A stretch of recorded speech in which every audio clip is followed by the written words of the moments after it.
Hello everyone, कैसे हैं आप सभी लोग। उम्मीद करते हैं कि आप सभी लोग अच्छे होंगे। आज की क्लास में इतिहास के चैप्टर नंबर 1 यूरोप में राष्ट्रवाद से जो भी प्रश्न बिहार बोर्ड के द्वारा अभी तक पूछे जा चुके हैं, उन सभी प्रश्न का आज हम और आप मिलकर पोस्टमार्टम करने वाले हैं। तो चलिए क्लास को बिना देरी करते हुए क्लास को स्टार्ट करते हैं। पहला नंबर प्रश्न क्या कह रहा है, देखिए। 1871 में कौन सी संधि हुई थी? 1871 में कौन सी संधि हुई थी? तो फ्रैंकफर्ट की संधि हुई थी। वियना कांग्रेस किस वर्ष हुआ था? तो 1815 ईस्वी में हुआ था। और पेरिस की संधि किस वर्ष हुई थी? तो वर्ष 1783 में हुआ था। अगला नंबर प्रश्न है, दूसरा नंबर प्रश्न क्या कहा है, देखिए। 1830 की क्रांति के बाद फ्रांस में किस प्रकार का शासन स्थापित हुआ? तो फ्रांस में किस प्रकार का शासन स्थापित हुआ? संवैधानिक राजतंत्र। ऑप्शन नंबर बी इसका सही है। ठीक है। अगला नंबर प्रश्न है, जर्मनी के एकीकरण के लिए कौन उत्तरदायी था? जर्मनी के एकीकरण के लिए कौन उत्तरदायी था? और ये भी बता दीजिए तो जर्मनी का एकीकरण किस वर्ष हुआ था? जर्मनी के एकीकरण के लिए कौन उत्तरदायी था? तो बिस्मार्क। और जर्मनी का एकीकरण किस वर्ष हुआ था? तो 1871 में। लॉ एवं रक्त एवं रक्त नीति का अवलंबन किसने किया था? तो बिस्मार्क ने। अगला अगला नंबर प्रश्न देखिए क्या कर रहा है, फ्रैंकफर्ट की संधि किस वर्ष हुई थी? चौथा नंबर प्रश्न है, फ्रैंकफर्ट की संधि किस वर्ष हुई थी? फ्रैंकफर्ट की संधि 1871 में हुई थी। ठीक है। अगला नंबर प्रश्न है, इटली के एकीकरण में निम्न में से किसका संबंध नहीं है? इटली के एकीकरण में किसका संबंध नहीं है? और ये भी पूछ सकता है किसका संबंध है, तो ये जान लीजिए किसका संबंध है। तो इटली के एकीकरण में किसका संबंध है? तो मेजनी का है, काउंट काबुल का है और गैरिबाल्डी का है। और किसका नहीं है? तो बिस्मार्क का। इसलिए इसका right answer option number C हो जाएगा, ए हो जाएगा। आंसर ऑप्शन नंबर ए सही है। बिस्मार्क का संबंध किससे है? तो जर्मनी के एकीकरण से। अगला नंबर प्रश्न, इटली और जर्मनी के एकीकरण के विरुद्ध निम्न में से कौन था? इटली और जर्मनी का एकीकरण कौन नहीं चाहता था कि इसका एकीकरण हो? तो इसका ऑस्ट्रिया। ऑस्ट्रिया चाह रहा था कि जर्मनी और इटली का एकीकरण नहीं हो। और ऑस्ट्रिया का चांसलर कौन था? चांसलर तो मेटरनिक था। मेटरनिक था। ठीक है। और मेटरनिक युग की शुरुआत किस वर्ष हुई थी? 1815 ईस्वी में। और अंत कब हो गया बताया था? 1848 ईस्वी में इसका अंत हो गया। अगला नंबर प्रश्न है, जर्मनी का एकीकरण का प्रमुख वास्तुकार कौन था? जर्मनी के एकीकरण का प्रमुख वास्तुकार कौन था? तो बिस्मार्क। ऑप्शन नंबर डी का सही हो जाए। ठीक है। बिस्मार्क किसके विचार से प्रभावित थे? तो हीगेल। ठीक है। हीगेल कौन था? जल्दी से बताइए, हीगेल कौन था? तो दार्शनिक था प्यारे बच्चों। ठीक है। मेजनी का संबंध कार्बोनरी से है।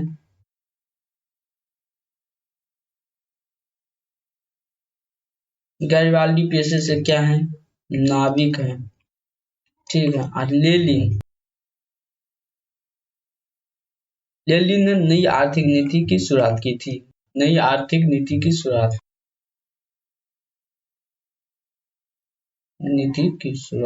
किस वर्ष की थी? 1921 में।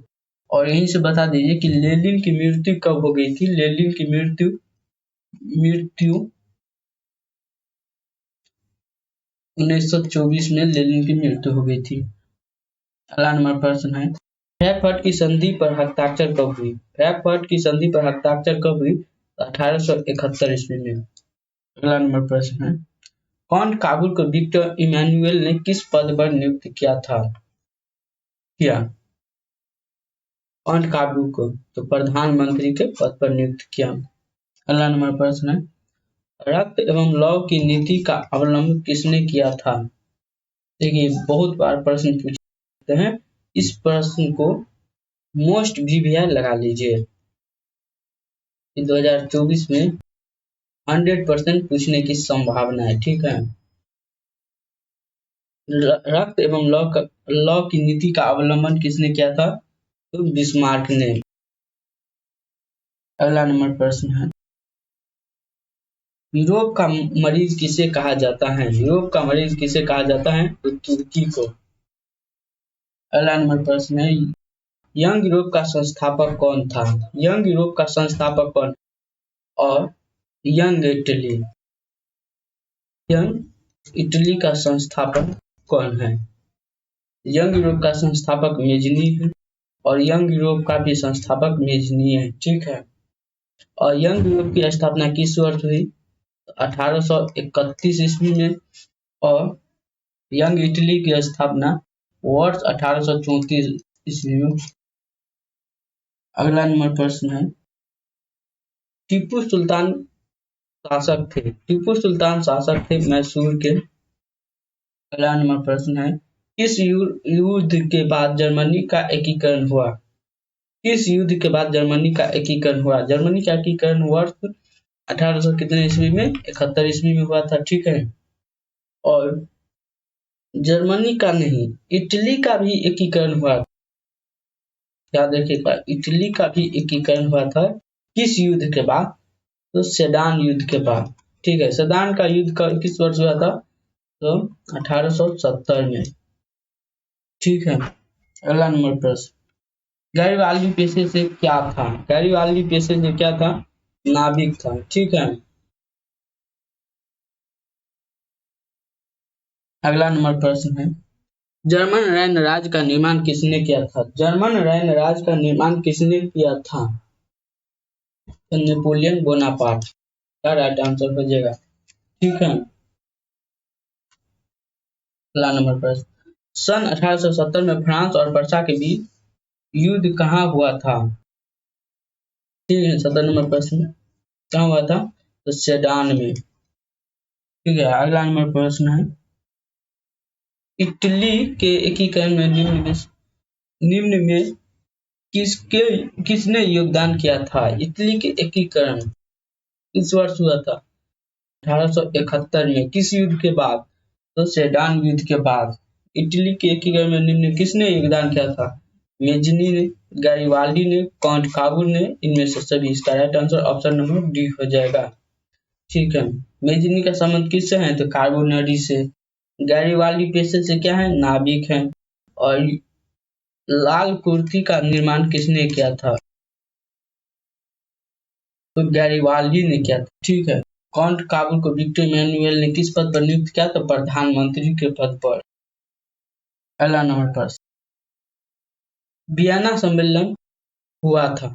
वियना सम्मेलन हुआ था, ठीक है। 2022 में पूछे जा चुके हैं। इस बार भी 2024 में भी पूछने की संभावना है, याद रखिएगा। वियना सम्मेलन हुआ था 1815 ईस्वी में। अगला नंबर प्रश्न है, जालवेरिन संबंधित था व्यापारियों से, ठीक है। और एक बता दीजिए, चेका क्या था?